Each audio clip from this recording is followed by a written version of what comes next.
Okay, so I apologize. I finished my whole presentation, checked my phone, got about halfway through and my storage went full. So anyway, back to what I was saying. Um so sponsor an F1 team. There are very many wealthy people that attend these events. We should sponsor to them. That's customers, that's money for us. Provide one-of-one pieces for special tournaments like the Masters. Masters is a huge golf tournament, brings in very many wealthy people, and it's great for our target market. Very many wealthy people play golf, love to attend things such as the Masters tournament. So, winner gets a customizable Rolex. Great for the brand. Makes us look great. Next of all is events and sponsorships. Offer custom pieces to Gulfstream Aerospace. A buyer, say a buyer buys a private jet, cherry on top, you get a custom Rolex, Aerospace, Gulfstream Aerospace brand Rolex on your watch or on your wrist. It's a subtle mental game to the buyer because they can wear that, and for people that know how they got this piece, it's a status thing. So I believe that'd be a great little market, or any other private jet company would work as well. But next of all is host red carpet events that have celebrities wear their own custom pieces. So place celebrities in those events that can show off the watch itself and let custom made for whatever they're known for. Say a movie, it can be towards a movie. The Oscar winner gets to build their own custom piece or is given their own piece. So somebody wins the Oscars, huge live TV event. They also are given their own custom watch. I think that'd be great. It'd be great for the brand Rolex, and it'd get a lot of product recognition out there. Next of all is how Rolex combines public relations and integrated marketing communications. Releasing hints before releasing an ad for the custom watch line. So drop or send out a post on Instagram or email or postcard that says uniqueness like you've never seen it before, and that'll keep the customer thinking about you. Provide a phone number that people can call to gain more information and insight on how to create their perfect watch. Hand deliver your piece to the customer, and give a percent of customer sales to nonprofit or charity. I'm going to go into each of these in the next slides. So, hints before release. This causes curiosity within the customer's mind.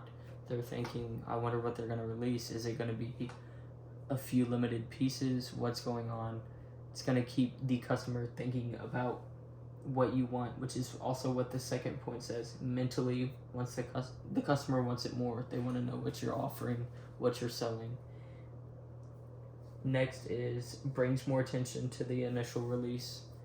Oh my gosh, Rolex finally released their new product, and it's a customizable watch. I can build whatever I want. There's excitement that comes with that build up. Service helpline makes the customer feel appreciated. If there's a number that they can call to get help, or as this dot says, gain more information on the product, that they'll feel special. They'll have somebody to be there with them and help them through the process of putting their own piece together. Also, you gain more information on the customer themselves. Maybe you know what they're making this piece about. They say, okay, it's for my brother's wedding. I'm gonna gift him this piece. And then you don't hear from the customer for a couple days. You can call back and be like, hey, we can still make this happen. Like, he can still get this piece in time. And the customer will feel more inclined to purchase with a callback. makes Rolex seem more approachable as a company. As high end and luxury they are, they can be seen as a exclusive only brand, which they are, but they can be hard to approach. But if you have somebody there to walk them through and help them that is kind, then they'll feel appreciated and like their sale isn't meaningless at the end of the day, or that their purchase isn't meaningless at the end of the day. So hand deliver the custom pieces. So it makes it feel like a once in a lifetime event. You just spent a lot of money on this and you're happy for yourself, of course, but somebody walks up to you and gives it to you in this elegant green box that says Rolex on the front of it. It's just the cherry on top of the purchase. You feel special, you feel appreciated. And then there's a sense of luxury that should come from purchasing from Rolex. Other companies aren't doing this. This is unique. This is what Rolex is about. And so you feel special, like you're luxurious when you buy from Rolex, and you're gifted in hand with the product. Could cause brand loyalty because competition falls short. Other brands are not doing this. This is unique to Rolex. Audemars Piguet is not going out and hand gifting their timepieces. Neither is Omega or any other brand. This would be unique to Rolex, and the customer would appreciate that and could come back potentially. Sorry, just had to make sure I wasn't losing my space again. Giving to charities. So the customer would feel like Rolex doesn't only want their money. They would feel like Rolex is a caring brand and that they're being helpful when they're buying from Rolex because they're also donating to charity. A sense of luxury comes with this as well. You feel like you're getting this really nice piece, but you're also helping people out as well. And then also the brand loyalty that comes with this. You build a sense of I'm doing the right thing whenever you buy and they're giving to charity. You're not only treating yourself, but you're helping other people in the process. So brand loyalty can stem from that as well. Here is our Rolex website. It provides a place for interested customers to build their own piece. It's all here. Everything you could ever want to customize is on the website. Would be able to provide a quote for the cost of the customized piece. So instead of wondering what it's going to cost, like some companies would make you do, the price is going to be listed on there and you won't have to put in information or talk to a representative to get that. Next is Rolex agents would be online at all times so that the customer can easily ask questions. This is similar to the hotline, but this is going to be just a text. So you will be able to text a question to the agent, and on the website it's listed right here. Text a question to the agent, answer within seconds. Perfect for the small things. So cross-channel product launch marketing plan.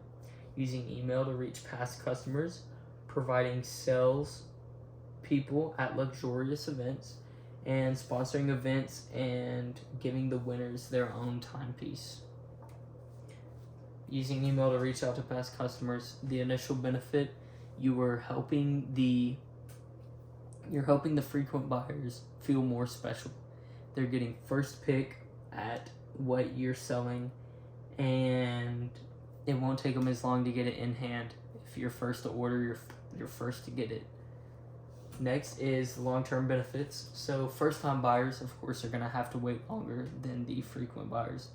But the first-time buyers will subconsciously think, well, I really wanted this and I had to wait a long time. So they could potentially purchase more so they get that first pick.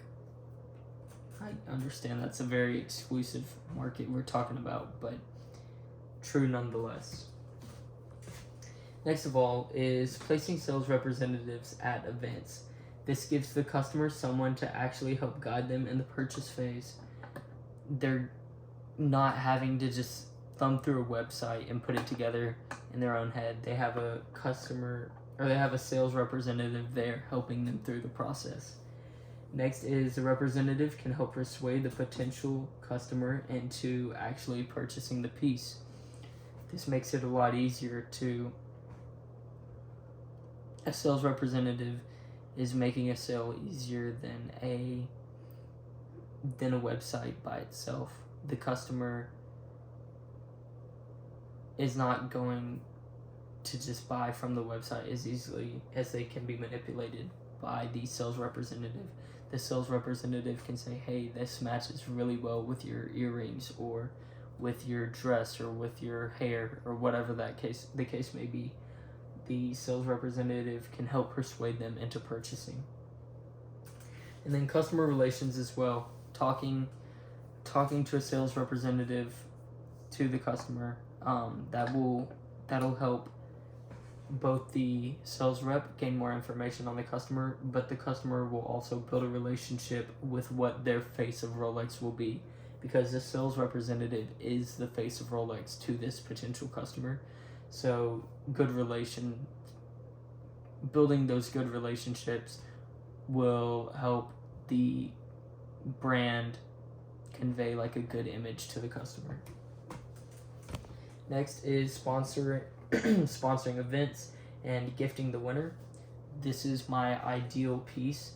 If there was a Rolex themed Masters watch, this is how it would be made in my eyes. This will bring more awareness to the fact that Rolex is selling custom watches.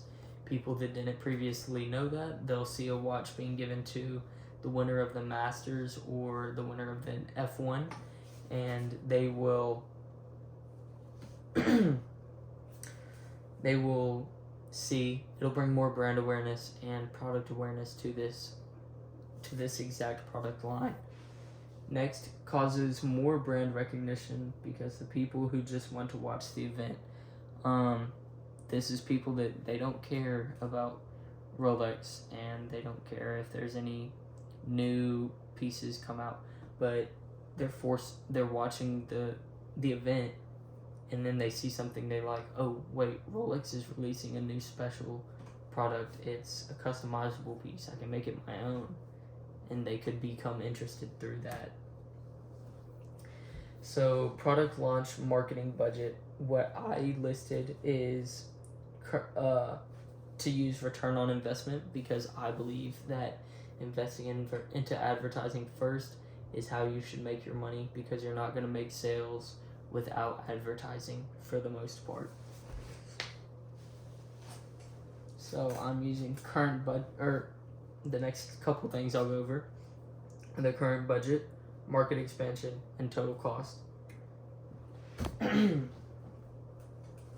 current budget, sales revenue last year for Rolex was $11 billion, over $11 billion as of 2023. And then the marketing budget is estimated to be slightly under $100 million.